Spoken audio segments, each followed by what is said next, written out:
Boa noite, irmãos. Boa noite, Nova Vida. Tudo bem com vocês? Amém. Que bom. Graças a Deus. Hoje pela manhã já não estava muito bem. Hoje à noite estou um pouco pior. Amanhã eu estou bom? Amém. Ele veio um susto. Eu vi só amanhã o senhor vai estar. Eu pensei, pior? Será? Não. Melhor, né? Amém. Graças a Deus. Amém. No tempo que nós temos, se minha voz falhar ou se minha rouquidão se acentuar, vou tentar falar de forma branda, de forma mansa, de uma forma ponderada, em um tom de voz agradável, que me permita terminar o sermão desta noite. Amém. Então fique de pé comigo nesta noite, pega a sua Bíblia e vamos lá em Êxodo, segundo livro da sua Bíblia, Êxodo capítulo 20. Pela manhã nós lemos o versículo 12, e esta noite nós leremos o versículo 13.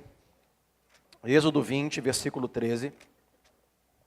Eu, desde criança, na escola dominical, sempre me ensinaram assim, olha, qual é o menor versículo da Bíblia? Né?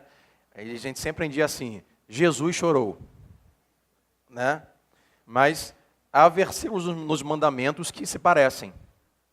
Como desta noite. Um versículo não muito grande, ou a saber, 2 palavras. Está aí em Êxodo, capítulo 20, versículo 13, que diz assim, não matarás. E é só isso. Grande, né? É só, acabou. Êxodo 20, versículo 13, não matarás. É sobre isso que nós queremos comunicar e falar com a misericórdia de Deus nesta noite. Então, se você puder, coloque a Bíblia na sua poltrona aí rapidinho. Estenda a sua mão direita e esquerda para quem está ao seu lado. Peça licença aí, pega essa mão cheirosa aí do seu lado. E vamos orar. Amém. Oremos. Pai, muito obrigado. Senhor, nós entregamos em tuas mãos esse período da palavra, que o Senhor possa nos direcionar daquilo que o Senhor preparou para nós esta noite. Deus, não é à toa que estamos falando sobre esses 10 mandamentos. Senhor, toda a tua palavra, Deus, ela é importante, ela é relevante. Nós não podemos apenas, ó Deus, olhar alguns versículos e pulá-los, mas Deus, que nesta noite, embora seja um texto tão pequeno, que o Senhor abençoe meu irmão que está à minha direita e à minha esquerda. Que esse daqui é edificado, Deus, que esse daqui é Deus com a sua mente renovada. Que esse daqui é Deus pensando o que o Senhor tem para a vida dele, para a existência dele em relação a esse tão pequeno texto. Pai, muito obrigado, abençoa meu irmão, assim oramos em nome de Jesus e todos digam amém. Dá um abraço, irmão, pode tomar o seu lugar, Deus te abençoe. Hoje pela manhã nós falamos sobre o 5º mandamento, a saber, Êxodo 20, versículo 12, que é honra a teu pai e honra a tua mãe. Se você não estava aqui pela manhã, essa reflexão estará no YouTube, na página da igreja, nas redes sociais, essa semana ainda. Então você está perdendo algumas mensagens pela manhã, você pode acompanhar. A mensagem desta manhã é importante que você ouça, mesmo você que não tem filhos, mas se você é filho, você deve escutar. Uma frase que usamos no fundo da reflexão foi a seguinte frase: nós somos crianças por um tempo, mas nós somos filhos para sempre. Então, se você é filho, você deve escutar esta palavra pela manhã. Estará no YouTube essa semana, se Deus quiser. Então, estamos diante do 6º mandamento. E como eu falei pela manhã, toda a palavra de Deus é importante, e nós tendemos, no evangelho que vivemos hoje, a nós, algumas vezes, nós sermos levados a uma prática de usarmos a palavra de Deus como uma caixinha de promessa. E às vezes deixamos coisas importantes para a vida cristã para trás ou de lado, porque não é tão agradável. E esse é um tipo de versículo que nós geralmente não escutamos mensagens, reflexões sobre ele, não matarás. Como eu falei semana passada à noite, muitos irmãos não estavam aqui motivo do frio, né, dia dos namorados. Eu vi assim, está faltando muita gente aqui, mas segunda-feira eu entendi no Facebook do pessoal. Né? Eu, meu amado, eu, minha amada, jantar não sei aonde, não sei o que, né, dia dos namorados. Quem ficou em casa para acompanhar o jogo do Brasil se deu mal. Né? Fomos eliminados. Mas amém. E semana passada, domingo passado, falamos sobre nós lembrarmos do sábado. E coisas que geralmente nós não falamos sobre isso. Então, esse é o tema de hoje, do 6º mandamento, é um tema que geralmente nós não falamos. Nós muitas vezes falamos de forma fechada, em uma aula teológica, ou em alguma palestra sobre isso, mas de forma aberta nós quase não falamos. Então, eu quero que você confie em mim, que você me dê esse tempo, privilégio de me ouvir. Mesmo quando alguma hora, quem sabe, você sentir vontade de ir embora, segura aí e ouve até o final para você ser de alguma forma edificado com esse pequeno texto, que é não matarás. Bom, pela manhã falamos sobre honrar pai e mãe, e eu falei sobre a dificuldade da paternidade nos dias atuais. Está no áudio que nós gravamos. Quando falamos não matarás, nós também temos algumas dificuldades. Primeira dificuldade é entender o que significa não matarás. A questão é o quê? Não pode matar nada? Não pode matar coisa alguma, em tempo nenhum? O que o texto quer dizer? Se nós olharmos a Bíblia, principalmente o Antigo Testamento, vamos ver assim, muitas, pelo menos 8 menções diferentes do que seria matar. Então, se você for olhar, pesquisar, olhar os originais, você vai entender que a intenção aqui do texto no original grego é não assassinar. Você não matar em termos de não assassinar, certo? Então, seria não matar qualquer coisa, não matar nada. Então, a ideia bíblica é não assassinar. Por exemplo, você diz assim, bom, um policial se defendendo, um soldado em uma guerra, uma morte acidental é assassinato? Não, não é assassinato.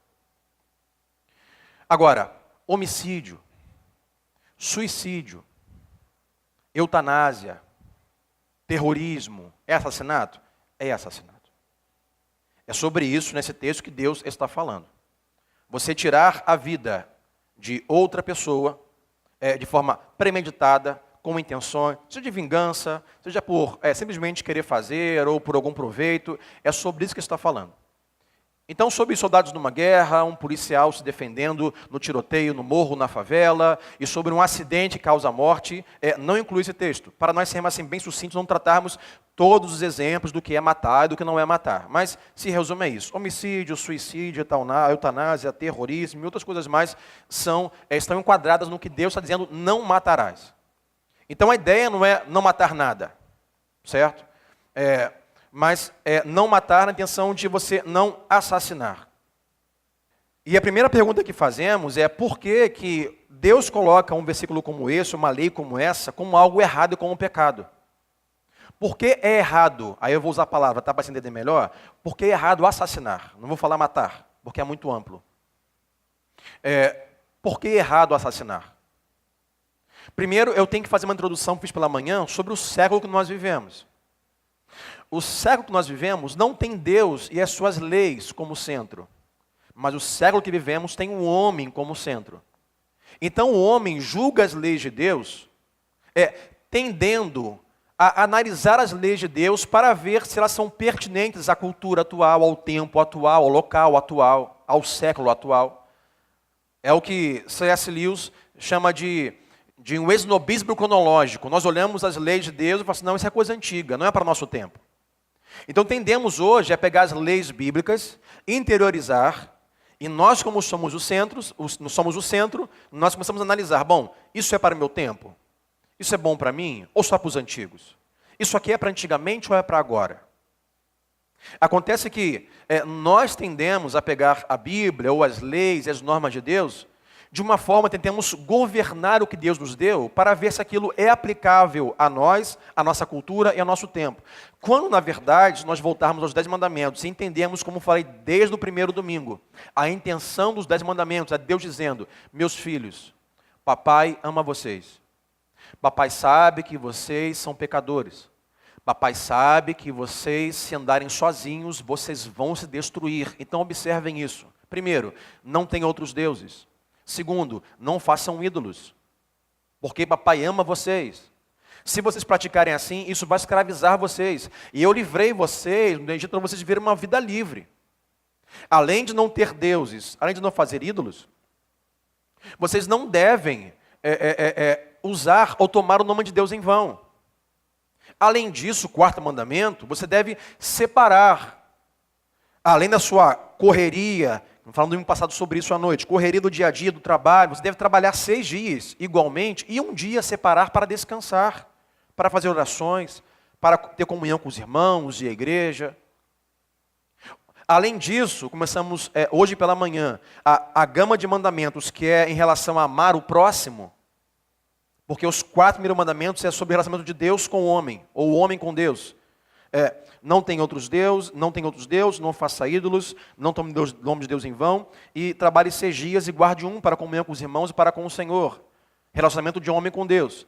Agora, do 5º mandamento que começamos hoje pela manhã, começa a gama de mandamentos que é do relacionamento do homem com o seu próximo. E aonde que Deus começa? Pela família, falamos pela manhã. Primeiro mandamento do homem com o seu próximo é o 5º: honra teu pai e a tua mãe. Se você fizer isso, a sua vida vai bem, os seus dias vão ser prolongados, vai dar tudo certo. E entramos no 2º mandamento em relação ao homem com o seu próximo, que é o quê? Não assassine, não matarás. Então, Deus, quando dá as leis, essas 10 também, é um pai amoroso, dando as leis para começar a governar a nossa vida, e o governo da nossa vida começa de forma interior. É Deus querendo governar o nosso coração. Então, as leis de Deus são leis de um pai que ama os seus filhos, dando leis para os ajudar, e ele sabe que a única forma de nós vivermos bem é se nós deixarmos ele governar a nossa vida, e isso começa por dentro. Então ele diz, em relação a você e ao seu próximo, não matarás, não assassine. Então, na cultura de hoje, nós tendemos a pensar assim, bom, isso é antigo, isso é para hoje. Isso para nós, século 21, usamos roupas diferentes, temos iPhone, temos iPad, nós temos internet a cabo, internet velocidade rápida. Então não seria esse mandamento de forma só para os antigos? Será que se adapta ou se adequa esse mandamento para os dias de hoje? Sim, se adequa. Deus, quando dá os mandamentos, Ele nos dá de forma também para o nosso tempo, porque isso é importante e relevante para a nossa cultura, para o nosso tempo. Então, em qualquer tempo, as leis de Deus, a palavra de Deus, ela é eficaz. Amém ou não amém? Em todo tempo ela é aplicada. Sim, há ocasiões específicas da lei e da graça, falamos pela manhã. Então, as leis, os mandamentos de Deus são aplicáveis a todo o tempo. Também esse, não assassinarás, não matarás. A pergunta que fica é, por que o assassinato é errado? 2 coisas. A primeira, todo homem é feito, é criado à imagem de Deus. Vamos voltar um pouco, vamos a Gênesis capítulo 6, versículo 9. Perdão, Gênesis 9, versículo 6. Deus está dizendo assim, em um livro anterior ao dia que nós estamos. Quem derramar sangue do homem, pelo homem seu sangue será derramado. Ou seja, quem assassinar alguém também deverá ser assassinado. Por quê? Porque a imagem de Deus foi o homem criado. Por que Deus dá uma consequência de matar alguém de forma de assassinato, homicídio e outras coisas mais? Porque Deus dá como consequência a morte do mesmo indivíduo que cometeu aquele ato. Porque quem ele matou não é qualquer um. Quem ele matou é alguém que foi feito à imagem de Deus, foi criado à imagem de Deus. Esse é o grande problema. Por isso que não há a mesma consequência. Por exemplo, não há um mandamento. Embora o mandamento pareça se englobar a não matar nada, mas não é. E eu não sou a favor de você matar animais, não é isso. Mas o que acontece é que o tempo que nós vivemos, e há uma filosofia aí empregada nos tempos atuais, eu estava lendo um pouco sobre isso essa semana, que fala assim, um cão é um cão, um porco é um cão, e um homem é um cão. Como quem diz, somos todos animais. E o homem é apenas um animal mais racional, é um animal de sorte. É um animal evoluído. Isso é o conceito filosófico do mundo que vivemos. Só que isso não é bíblico. O conceito bíblico é, Deus criou tudo. Deus criou os animais. Deus criou cada animal, com o seu macho, a sua fêmea. Bom, acabei de criar os animais. Agora vou criar um que é a minha imagem e semelhança. E criou o homem, e criou a mulher. Então, a Bíblia nos orienta da seguinte forma: a Deus, ao homem que está sob Deus, ao mesmo tempo que está sobre os animais. O homem não é apenas um animal racional. É mamífero, o que seja, mas não é um animal. O homem é criado à imagem de Deus. Então, hoje, a filosofia do século de hoje compara um homem a um cachorro, a um gato, a um porco, a um coelho. Agora, pense comigo o seguinte, para você ver que não é a mesma coisa. Porque um cachorro não é a imagem de Deus, O porco não foi feito à imagem de Deus, mas o homem foi feito à imagem de Deus? Ah, pastor, então o senhor está dizendo que pode matar animal à vontade? Não é o que eu estou dizendo.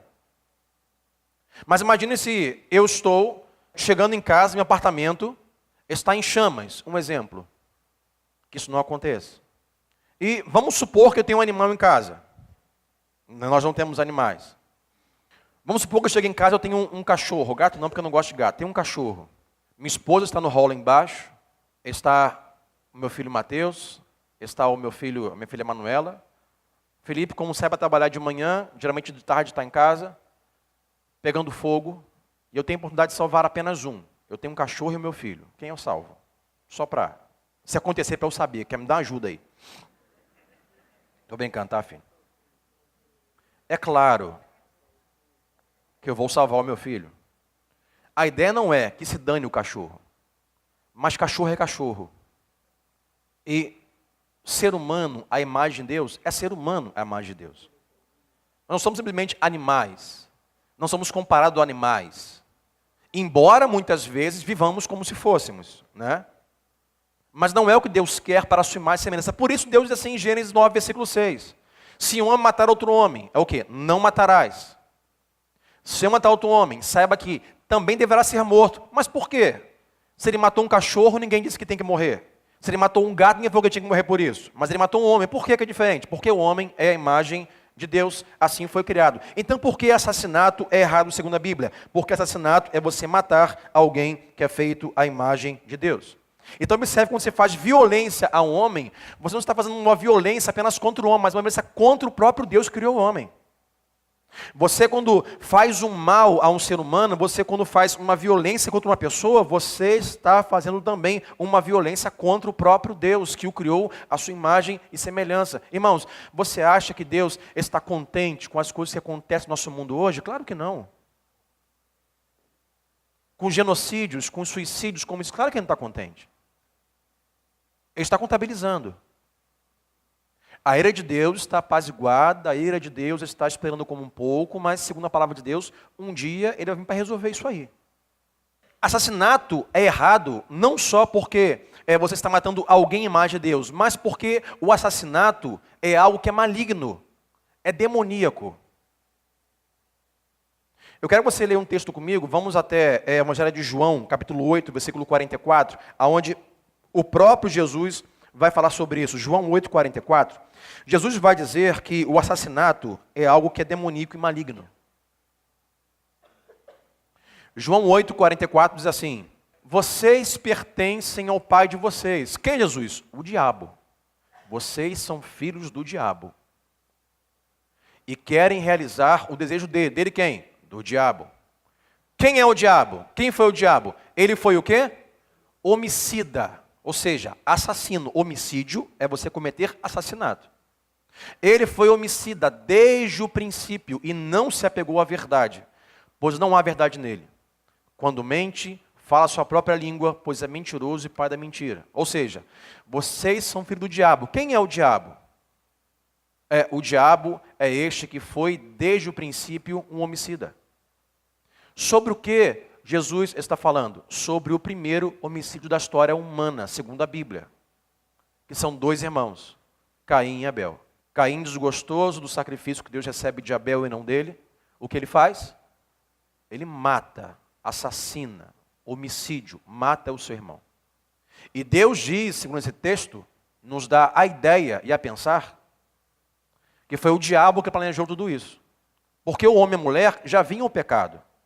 Então, já havia pecado na natureza humana. Caim e Abel já eram pecadores. Então Jesus diz, o diabo, ele é homicida desde o princípio. O diabo ama homicídio, assassinato e morte da imagem e semelhança de Deus. Portanto Deus ama a vida. O diabo ama a morte. Deus ama a vida.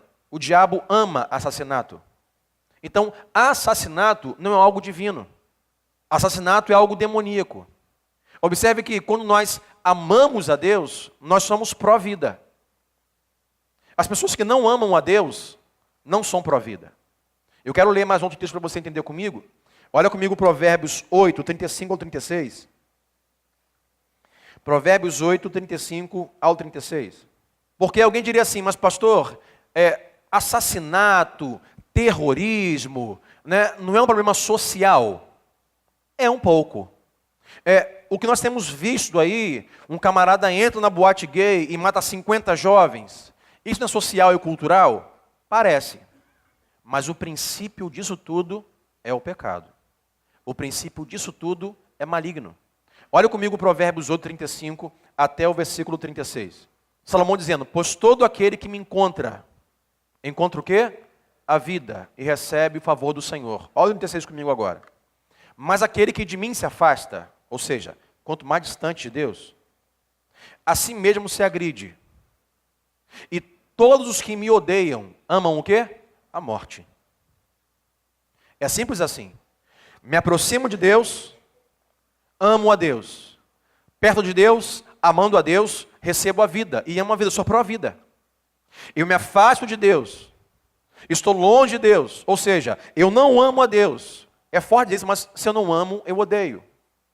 Então, eu odeio a Deus, ou não confio em Deus, ou não creio em Deus, ou não me submeto à vontade de Deus. Eu não amo a Deus. O que acontece eu vou ser pró-morte. Eu vou amar a morte.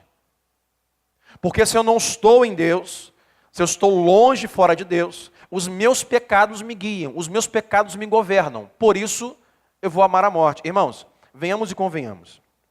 Nós hoje estamos tão adormecidos, tão anestesiados, tão cauterizados para assassinatos, que nós simplesmente fizemos uma palavra boa, né? Genocídio, soa bem, né? Para não falar assassinato, genocídio. Que nós ouvimos coisas como o da boate gay semana passada, como dos cristãos morrendo em muitos lugares, e isso não nos impacta em nada, já virou normal. Os jogos de videogame, os jogos têm mortes. Noticiário só tem mortes. Você já viu uma vez, você ligar a televisão, no noticiário, e ficar ali uns 15 minutos, olha, essa noite nasceu fulano de tal. No hospital de tal, a sua mãe e tal. Olha, essa noite, fulano se casou com fulano. Essa noite, não tem nada disso. Morreu, mataram, prenderam, esquartejaram, arrancaram a cabeça, facada, é só isso que tem. E nós vamos ouvindo isso, assassinatos, homicídios, homicídios, homicídios e terrorismos, e já achamos isso normal. Por isso que nós olharmos textos bíblicos como esse, eu falava com minha esposa antes de subir aqui, eu perguntei assim, pastor, por que esse texto? A gente não mata ninguém? Para que o senhor vai me dizer que para não matar? Eu nunca matei ninguém, pô. E não pretendo matar ninguém. Então por que vamos ler esse texto? Porque não está só no ato, e volto a dizer que nós praticamos as leis não só de forma externa, mas tudo começa no nosso coração. Deus, com o seu povo, foi aplicando as leis de forma externa. O que acontece? O povo não conseguia cumprir. Então, Deus falou através do profeta dizendo assim, olha, haverá um tempo, vai chegar um dia, em que Deus vai imprimir no coração dos seus filhos as suas leis. O Espírito Santo vai convencê-los e fazê-los obedecer. Então, mesmo que nós não matemos ninguém, pastor, eu nunca matei nenhum gato, eu nunca matei nada nem ninguém. Então, mesmo eu digo assim, pastor, eu nunca matei nada, nunca matei ninguém, eu sou pró-vida. E nunca vou matar ninguém. A questão é, irmãos, como está o nosso coração e a nossa mente em relação àquilo que estamos vendo nos dias de hoje? Será que estamos acostumados a ver homicídios, genocídios, assassinatos? Estamos... Então, por que assassinato é errado? Porque estamos cometendo um homicídio, assassinato contra alguém que é imagem de Deus, e Deus não se agrada disso. E porque assassinato é algo maligno, é algo demoníaco. A segunda questão que fica para nós sobre esse texto é, o Estado pode tirar a vida de alguém? O Estado pode tirar a vida de alguém? Vamos até Romanos, capítulo 13, versículo 1 ao 4. Romanos 13, do versículo 1 ao 4, diz assim. Todos devem sujeitar-se às autoridades governamentais, pois não há autoridade que não venha de Deus. As autoridades que existem foram por ele estabelecidas. Olha que interessante agora o versículo 2 em diante. Portanto, aquele que se rebela contra a autoridade está se colocando contra o que Deus instituiu. E aqueles que assim procedem trazem condenação sobre si mesmos. Olha o 3. Pois os governantes não devem ser temidos, a não ser pelos que praticam o mal. Você quer viver livre do medo da autoridade? pratique o bem, e ela o enaltecerá. O texto vai dizer assim, olha, Deus deu e autorizou um nível de autoridade para as nossas autoridades estabelecidas. E as autoridades estabelecidas têm normas e leis e devem ser respeitadas. E o texto versículo 3 diz assim, olha, se você teme o Estado, se você teme as leis do Estado, do governo, da nação, não deve. Versículo 3, coloca no versículo 3 aí, por favor. 3. Quem teme as leis do Estado são aqueles que praticam o mal.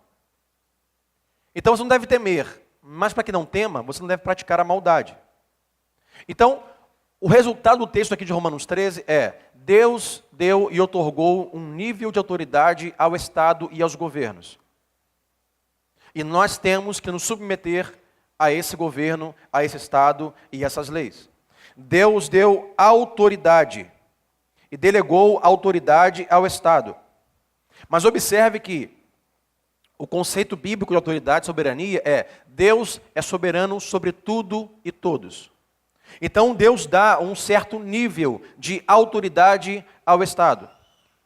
Agora, quando nós não fazemos de Deus, das leis de Deus, vamos sair um pouco do Estado, não fazemos das leis de Deus e do Senhor, a autoridade máxima sobre a nossa vida, nós temos duas opções. Ou nós sermos a nossa própria autoridade, ou o Estado ser a última ou maior autoridade sobre nós. Aí nós temos um problema. Qual o problema? Se eu governo a minha própria vida, eu sou pecador. Então eu terei uma vida governada de forma pecaminosa.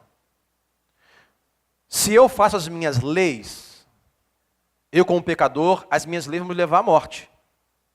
Agora, se eu escolho fazer do Estado a minha autoridade máxima e última, adivinha, o Estado também é governado por pessoas pecadoras. Portanto, também não terão o Estado em si como autoridade máxima, desligando de Deus, leis 100% justas. Então, a ideia bíblica a autoridade de Deus é uma autoridade inata, que já é dele, já nasce com ele. As demais autoridades são autoridades derivadas. O Estado não é autoridade máxima, segundo a Bíblia, sobre o homem. O Estado tem uma lei, tem uma autoridade que deriva de Deus para que possa governar a vida dos cidadãos, para colocar regras, consequências, leis e normas. E Deus os autoriza a agir assim. Mas a autoridade maior não é o Estado, é Deus.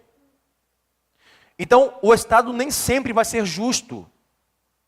O Estado nem sempre vai ser equilibrado em suas leis e em suas normas.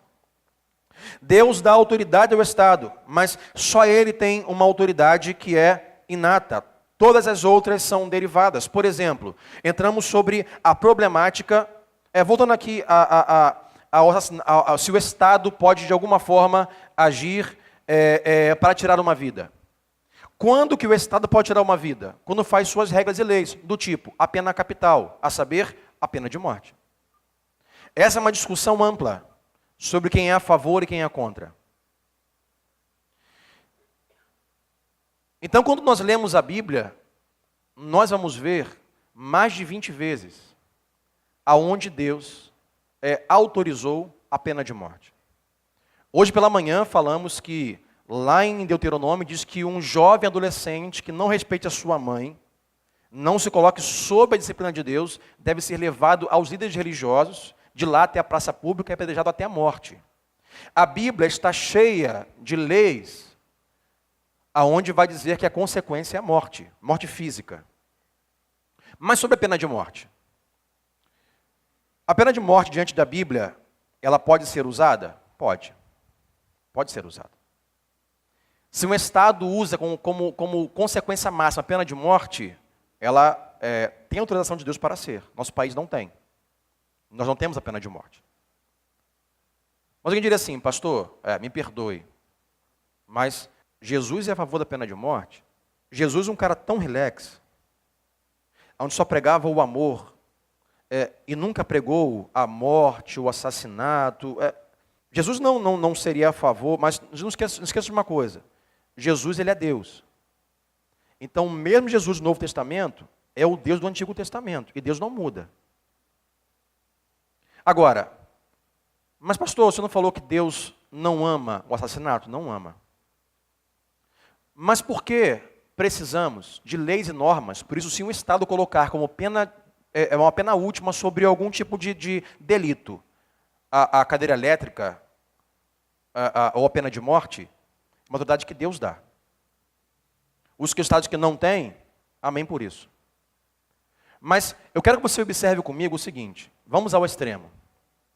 Porque, segundo Romanos 13, Deus dá essas leis, essa autorização ao Estado para governar a população e dar leis e consequências, e a última pode ser condenação à pena capital, à pena de morte.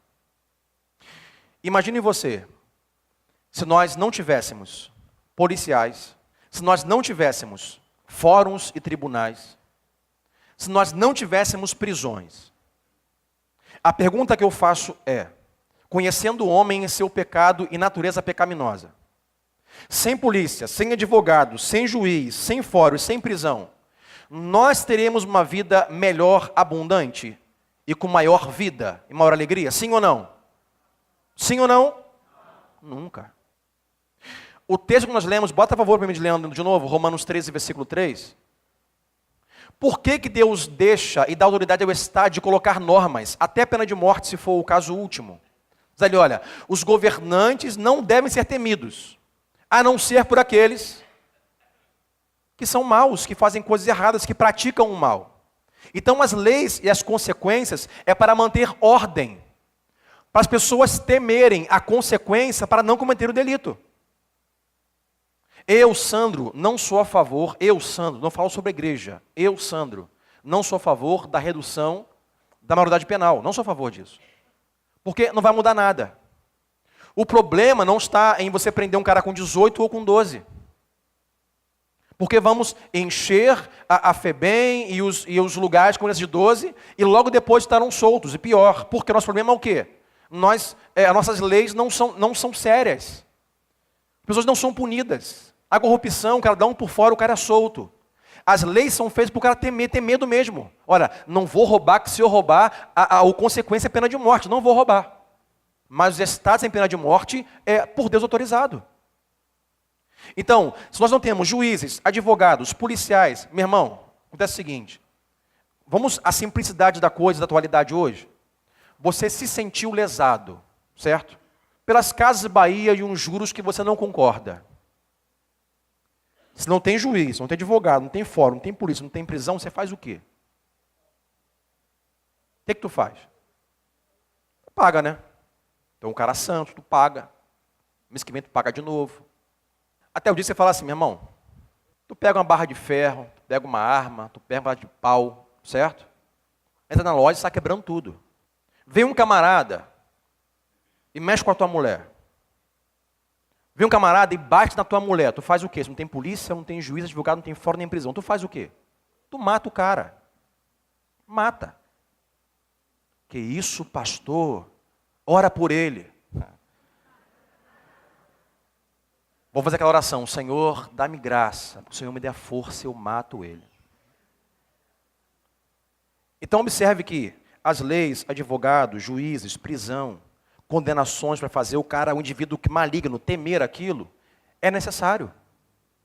Nós temos que ter um Estado que tenha por Deus autoridade para julgar-nos. Porque isso evita o quê? Vinganças pessoais. E isso é assassinato, isso é pecado. Se Deus não bota sobre nós um Estado com leis e autoridade derivada que Ele dá, com normas, com consequências, com prisão perpétua, de morte, auxílio, trabalho, não sei o que seja. Se não tem nada disso, todo mundo ia partir para a vingança pessoal. E isso é assassinato. Se Deus é pró-vida, Ele não quer que as pessoas sejam assassinadas, e não deseja que as pessoas façam vinganças pessoais e manuais, o que Ele faz? Coloca um Estado com autoridade que derivadamente Ele dá. É isso que Deus está fazendo. Porque as consequências ajudam a pôr a ordem e a pôr temor nas pessoas. Você diria assim, mas pastor, um estado que tem a pena de morte, quantas pessoas são condenadas à pena de morte e são inocentes? Eu digo, concordo, verdade. Verdade. Porque o estado também é regido por pessoas que erram e são pecadoras. Mas, se não tivéssemos um estado, se não tivéssemos leis, se não tivéssemos prisões perpétuas, pena de morte, que seja, irmão, seria muito pior, mas muito pior. Portanto, o Estado tem autorização dada por Deus para trazer consequências ao mal da humanidade. E por último, e agora é mais polêmico, aborto é crime? Aborto é assassinato? Irmãos, eu não quero que alguém, por algum motivo aqui, que tenha um dia abortado, escolhido abortar, sinta mal como eu vou falar, mas que você reflita e ore. Mas entendemos que sim, diante da Bíblia, aborto é crime. É provado cientificamente, é provado biologicamente, que um embrião, ele não é um tecido humano, ele não é um órgão humano como um rim, como um pâncreas, como um pulmão. Um embrião é vida, ele é um ser que está vivo. Portanto, aborto é sim crime. Diria assim, pastor, discordo de você. Não, você discorda da Bíblia. Discorda da Bíblia. Não, para mim aborto é uma escolha. Não, não é uma escolha. Aborto é assassinato. Segundo a Bíblia. E eu quero rapidamente olhar algumas coisas com você. Por exemplo, quem é que tem filhos? Levante a mão. Abaixo. Quantos aqui, seja mãe ou pai, acompanharam o processo de ultrassom dos seus filhos? Levante a mão. Meu amigo, não tem como não dizer que aquilo é um ser humano. Você vai um dia, é um botão.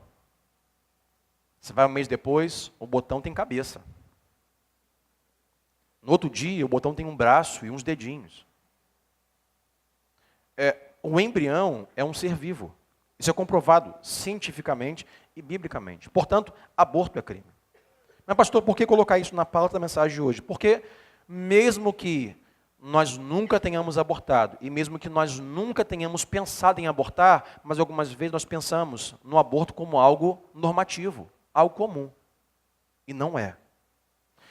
E eu leio alguns versículos com você, 6 razões porque a vida começa na concepção. Olha comigo o Salmo 51, versículo 5. Salmo, capítulo 51, versículo 5. 6 razões porque a vida começa na concepção. A primeira razão é, só um ser humano é chamado na Bíblia de pecador. Deus nunca chamou um cachorro de pecador, um gato de pecador, um leão de pecador. Deus só diz que o homem está em natureza pecaminosa. Portanto, o homem é pecador. E olha o que o salmista diz aí no Salmo 51, versículo 5. Sei que sou pecador desde que nasci. Sim, desde que concebeu a minha mãe. Davi diz, eu sei que ainda no ventre da minha mãe eu era pecador. A Bíblia diz que só o ser humano pode ou é chamado na Bíblia de pecador. Então, se Davi diz que ele sabe que ele é pecador ainda quando era embrião, então é porque já era um ser humano. Segunda razão porque a vida começa na concepção. Nós temos 2 profetas, Isaías e Jeremias, que foram chamados desde o ventre da sua mãe. Eu leio Isaías 49, versículo 1, que diz, escutem-me, vocês, ilhas, ouçam vocês, nações distantes, antes de eu nascer, o Senhor me chamou. Desde o meu nascimento, Ele fez menção do meu nome. Isaías está dizendo que ainda quando ele estava no ventre da sua mãe, Deus já havia o chamado. Jeremias 1, versículo 5. Jeremias dizendo, antes de formá-lo no ventre, eu o escolhi, disse Deus para Jeremias. Ou seja, você ainda era massa uniforme, e eu já havia escolhido você para ser meu profeta. Antes de você nascer, eu separei e o designei profeta das nações. Então, Davi diz que ainda quando era embrião, ele era pecador. Só um ser humano pode ser chamado como pecador. Então, é um ser humano. Isaías e Jeremias vão dizer que ainda na barriga, como um embrião, a uma massa uniforme, Deus já havia o escolhido e já havia o separado. Terceira razão de que a vida começa na barriga, na gestação, no embrião, é que só um ser humano pode ser cheio do Espírito Santo. Então, vamos olhar Lucas capítulo 1, versículo 15, que fala sobre o nascimento do primo de Jesus, a saber, João Batista. Lucas 1, versículo 15, que diz: pois será grande aos olhos do Senhor, João Batista.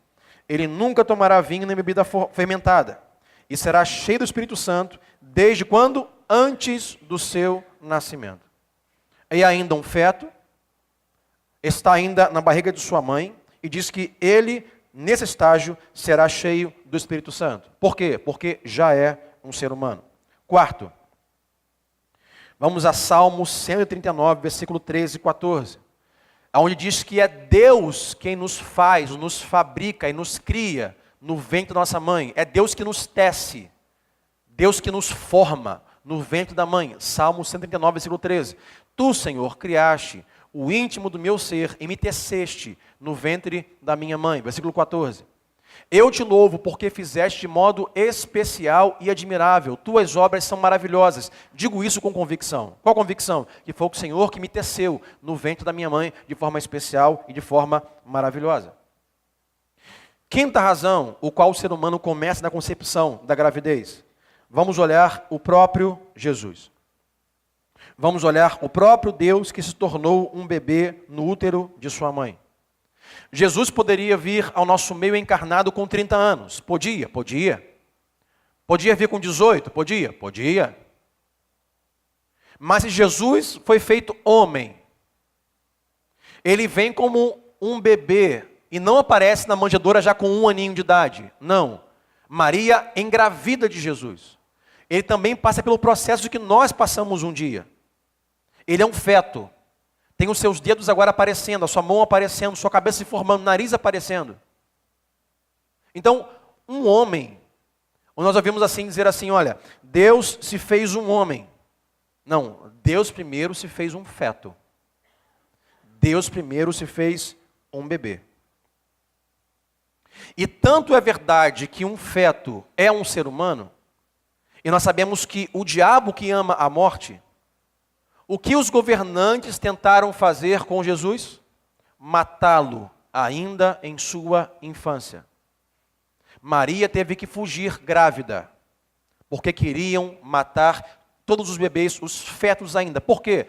Porque o feto é um ser humano. E falando sobre Jesus, vamos para o próprio Pai Deus.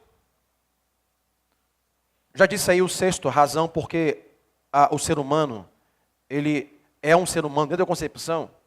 Deus poderia se apresentar com muitos nomes. Mas o nome que ele escolhe se tratar com cada um de nós é: vocês são os meus filhos e eu sou o pai de vocês. Nos trata como seus filhos. Deus se relaciona conosco como o nosso pai e nós os seus filhos. E como disse Davi, Jeremias, Isaías, Deus me teceu, diz o salmista, desde o ventre da minha mãe. Deus se relaciona conosco como um pai.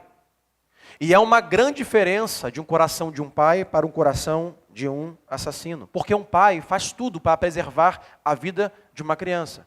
Já o assassino faz tudo para matar, se preciso for, uma criança. E temos aí o Egito, que nós estamos falando sobre 10 mandamentos, e também a ideia de Jesus. Então, Deus é pai. Eu quero que, por último, você veja uma ideia bíblica de que aborto é assassinato, porque no embrião já é um ser humano. Vamos ler para terminar Êxodo 21. Nós estamos nos 10 mandamentos, que é Êxodo 20, mas agora vamos olhar um capítulo à frente. Êxodo 21, versículo 22, até o 25.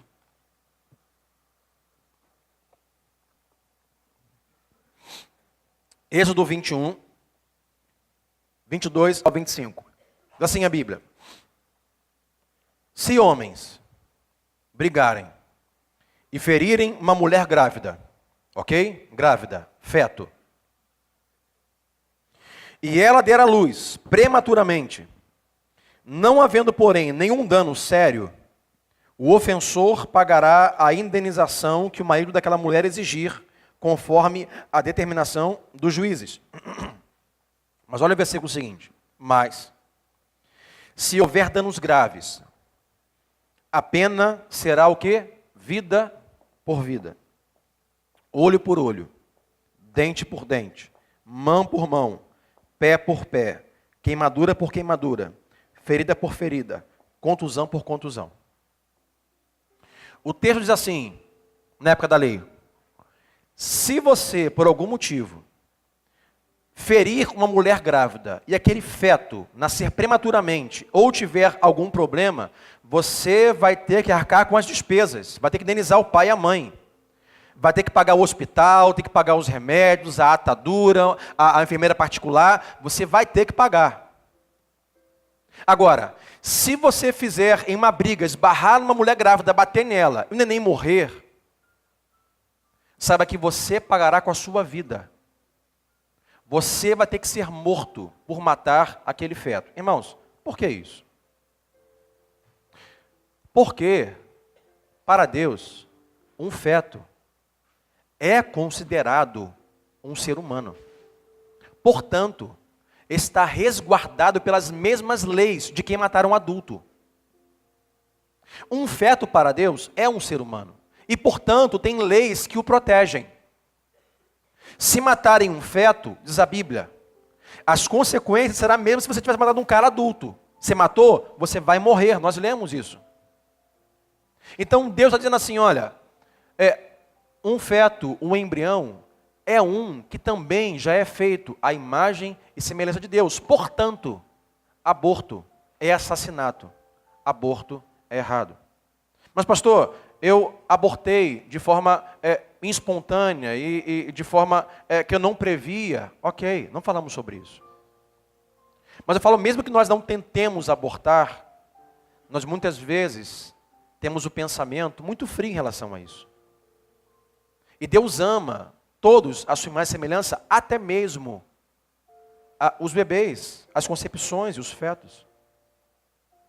Portanto, irmãos, como vamos orar diante disso nesta noite? Se você diz assim, pastor, eu nunca matei ninguém, eu nunca abortei, eu nunca feri ninguém, nem nunca pensei em fazer isso. A minha oração para você hoje é que você reflita e você medite. Como está a sua postura racional, emocional e bíblica em relação a esses assuntos no mundo que você vive. Como eu falei, dificilmente nós falamos sobre isso nas reuniões públicas. Eu não vejo ninguém pregar sobre isso. E ficamos cada um achando uma coisa. Estamos agora diante da Bíblia, que diz que aborto para Deus é crime. Se você tira a vida de um feto, é como tirar a vida de um adulto. Portanto, as mesmas leis regem esse assunto. Estamos diante de algo que diz que homicídio, suicídio, assassinato é crime, é errado. E mesmo nós não cometamos tais atos, nós simplesmente deixamos para lá. E tomamos isso na cultura que vivemos como uma coisa normativa. É normal, pastor, é assim mesmo. É um mata ou morre. É um século que prega assim, os mais fortes sobreviverão. Não é isso a Bíblia. Não é isso. A Bíblia nós temos que ser pró-vida, preservar a vida. Nós temos que amar. Esse sexto mandamento está como o segundo mandamento do grupo de amarmos ao nosso próximo. Como que você ama o seu próximo? Só não matar ele. Não é bem assim. Você tem que protegê-lo, tem que amá-lo, tem que ajudá-lo, tem que salvá-lo, tem que colaborar para que ele tenha vida. Então, quantas vezes nós ouvimos assim, fulano não quer abortar, o que você acha? Não sei. Fulano falou que está aqui, está depressivo, vai se suicidar, o que você acha? Não sei, se é espiritual, psicológico, não sei. Nós temos que nos posicionar biblicamente em relação à cultura que vivemos. Estamos em muitos assuntos. Eu ouvi. E assim, não ouvi alguém dizendo por aí não, eu estava do lado. Ficou sabendo lá do genocídio, lá em Orlando, que um camarada entrou numa boate gay e matou 50 homossexuais? Eu ouvi. Mas eram homossexuais, né, pastor? Como é que é isso? Eu estou dizendo que eu sou pró-morte, eu sou pró-assassinato. Eu estou dizendo que o quinto mandamento não faz muito sentido na cultura que vivemos. Então, os cristãos dizem assim, olha, é gay, morreu, amém, era gay. E os demais grupos, assim, mas morreu 100 cristãos ontem. Amém, é cristão, não era gay, não pode morrer gay. E ficamos nessa cultura de proteger aquilo que nós achamos que é o nosso grupo. Deus não tem grupos. Deus ama todos igualmente. No último dia, todos terão que prestar contas por si próprio. Agora, enquanto estamos aqui, irmãos, não podemos simplesmente nos posicionar e dizer assim, é gay, morreu, tá ok. Era muçulmano, morreu, tá ok. Assassinaram o fulano de tal. Não era meu parente, então tanto faz. Não pode assassinar um filho meu. Como é que é isso? Fulana falou que vai abortar. Se ela quer fazer, não sei o que ela vai fazer. Diga assim, não, está errado. O que você acha? Eu discordo. Aqui, ó, é crime, aborto é crime. Mas não pode. O cara é muçulmano, ele é gay, ele é isso, ele é aquilo, é ateu, o que seja. Não pode. Não podemos sair por aí matando todo mundo.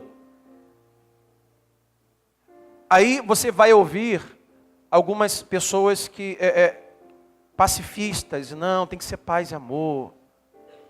Não, tem que ser justo. E observa aqui, você não pode assim que você ama a justiça e ama a igualdade social se você não crê na Bíblia. Você está sendo hipócrita. Porque a única forma de ser justo e agir de igualdade social e cultural é só se nós olharmos para a Bíblia. Não há uma cultura, não há um livro, não há um Deus que escreveu um livro em prol de que os seus filhos, aqueles que foram feitos a sua mais semelhança, vivam de forma igualitária e justa. Só a Bíblia pode nos favorecer, nos permitir ter uma vida justa e igual. Só a Bíblia. Nada mais pode. Então nós temos que olhar para a Bíblia e falar assim, não, a Bíblia em todo o tempo, toda a cultura. E a Bíblia diz, não matarás. Não se acostume com isso. Romanos 12 vai dizer assim, olha, transformai-vos a vossa mente para que vocês possam experimentar qual é a boa, perfeita e agradável vontade do Senhor. Deus tem vontades boas, perfeitas e agradáveis para nós. Mas nós muitas vezes nos omitimos. Não nos posicionamos em dizer, não, isso aí está errado. Não, Deus não ama isso. Isso é pecado. Isso é maligno. Não, aborto é crime, está errado. Não, pastor, isso aí é a escolha dela. Isso é a escolha dele. Isso aqui não, irmãos, temos que nos posicionar. É um mandamento que Deus deixou para nós. E nós que temos o mandamento e o conhecemos, a Bíblia diz, a quem muito foi dado, muito também será cobrado. Se você conhece, desculpa dizer, complicou. Porque se você conhece, agora você não pode mais dizer que você é ignorante. Então, a proposta para nós esta noite, nós orarmos, é, Deus, nos ajude em nosso interior, a nós pensarmos, sentirmos e vivermos o que o Senhor pensa, sente e vive. O Senhor criou o homem à tua imagem e semelhança. Deus, não nos deixe frios, anestesiados, mecânicos, robóticos. Enquanto homens, à tua imagem e semelhança, com a fé que tenham, com a religião que tenham, com a opção sexual que tenham, morrerem e nós ficarmos por isso mesmo. Não estou dizendo que você tem que simplesmente chorar o dia inteiro. Até mesmo se Deus um dia te chamar para você ser um agente social em outros países, vá. Mas a oração vai ser, Deus, renova a nossa mente para nós não nos acostumarmos com a mente deste mundo. Nós somos novas criaturas, nós temos que pensar coisas novas, viver coisas novas. Nós somos agentes de Deus para dizer não ao pecado, não ao erro, dizer não, isso está errado, eu não concordo com isso. O mundo hoje se vende, negocia a religião, negocia a fé, negocia o casamento, negocia tudo em prol de benefícios. Nós não podemos fazer isso. As eleições vão vir aí. E tem muito crente que sabe que aquele candidato é favorável ao aborto, mas por algum motivo que o favorece, vai votar num camarada. Está errado. Nós temos que nos colocar diante de Deus, na cultura que vivemos, e Deus diz, assassinato está errado, é crime. Então orar, Deus, nos ajude. Mesmo que nós não pratiquemos, que nós vivamos com uma mente renovada em relação às coisas deste mundo. E façamos a diferença. E levemos teu amor à tua misericórdia. Quantas pessoas estão esperando que alguém chegue e diga assim, olha, Deus te ama, cara. Não se mata não. Eu sei que sua vida é ruim. Eu sei que sua vida é um inferno. Mas tem um Deus Pai. Ele diz que Ele é Pai. Ele pode adotar você como filho dele. Ele te ama, não se mata não. Ora, não faz isso não. Não se vinga assim não. Você vai ser preso, cara. Está errado. Olha, Deus pode ajudar você a perdoar essa pessoa. Deus pode transformar a sua vida. Mas nós muitas vezes não agimos de agente de Deus na cultura que vivemos, porque achamos que isso não é tão pertinente para os dias de hoje. É sim. Deus e as leis de Deus devem ser soberanos sobre a nossa vida. Aquilo que o Estado nos coloca para nós estarmos submetidos, façamos. Mas não é o Estado a lei última, é uma lei derivada. Então como é que é? Se o Estado empregar uma lei que é completamente contra a Bíblia, você vai fazer? Porque a Bíblia, porque o Estado é a autoridade máxima? Não, é uma autoridade derivada. A autoridade máxima na nossa vida deve ser o soberano Deus e poderoso Deus. Irmãos, sabe você que chegarão dias piores como os de hoje? A Bíblia diz que chegarão tempos em que o Estado e o governo nos obrigará a algumas coisas a fazer. E nós escolheremos fazer ou não fazer. Chegará o grande dia da volta do Senhor, em que a besta se levantará e imporá sobre os seres humanos muitas coisas. Isso é um outro assunto. E aí? Colocaremos na testa, na mão direita? Como será isso? Isso está para depois. Mas agora, estamos diante de genocídios, abortos, assassinatos, suicídios em massa. E estamos de braços cruzados. Não podemos salvar o mundo, é verdade. Não somos o Salvador. Ele é Jesus, mas podemos nos posicionar, podemos orar, podemos pregar o Evangelho, podemos aconselhar pessoas. Amém, meu irmão? Então vamos orar. Fique em pé comigo nessa noite, em nome de Jesus. Coloca a mão no seu coração.